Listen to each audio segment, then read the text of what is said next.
the Revolution Pot 14. So it was called the Black Friday, and there was a massacre in Iran, and it was called Black Friday by the opposition, brought opposition death toll to 89.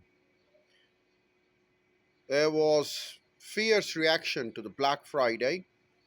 The deaths shocked the country and damaged any attempt of reconciliation between the Shah and the opposition Khomeini, who immediately declared that 4,000 innocent protesters were massacred by Zionists, the Israelis, which gave him a pretext to reject any further compromise with the government. The Shah was horrified by Black Friday and harshly criticized the event, though he did little to sway public perception of him as being responsible for the shooting. While martial law was officially remained in effect, the government decided not to break up any more demonstrations or strikes in effect. Martial law without there exactly being martial law, according to Sharif Imami, instead continuing to negotiate with the protest leaders. Consequently, the protests often took place without any serious intervention by the soldiers. There were nationwide strikes in the months of September, October, and November. Oil strikes started in fall of 1978 and led to a 4 to 8 million drop of crude oil production every day, which was about 7% of the world's supply. Prices rose from $13 per barrel in 1979 to $34 per barrel in 1980. While it increased the production from other countries like Saudi Arabia, offset the decline in supply slightly, there was still a 10% drop in available oil. There were a variety of factors influencing the workers' decision to go on strike. The Shah's regime had relaxed oppression in 1977, giving people more access to protest and organizing. At the same time, the economy had faltered after doing better in the early 1970s. The strikes began when the workers at a refinery in Tehran calling for higher wages and housing allowances were ignored by the government. The Shah's government responded by killing dozens of strikers in an event known as Black Friday.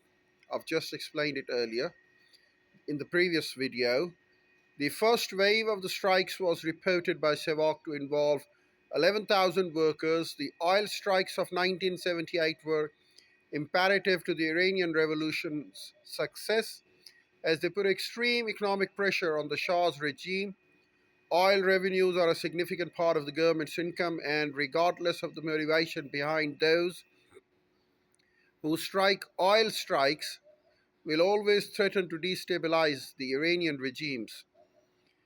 By late October, a nationwide great strike was declared with workers in virtually all major industries walking off their jobs, most damagingly in the oil industry and the print media.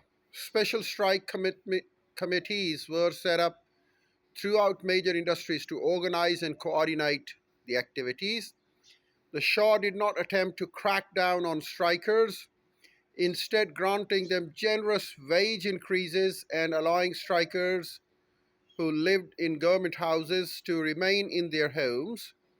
By early November, many government officials demanded the Shah use powerful measures to bring strikers back to work.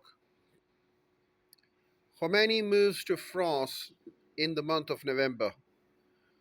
While seeking to break Khomeini's contacts with opposition, the Shah pressured Iraqi government to expel him from Najaf-e-Ashraf. Khomeini left Iraq, instead moving to a house bought by Iranian exiles in Nefai Chatau, a village near Paris, France. Well, he shifted to Paris because he was having a great influence on the protesters in Iran. So the Irani Shah requested Iraq government to expel him. And so he was expelled, and there he settled himself in Paris, in a village near Paris. The Shah wished that Khomeini would be out of from the mosque of Najaf and protest movement. Instead, the plan backfired badly.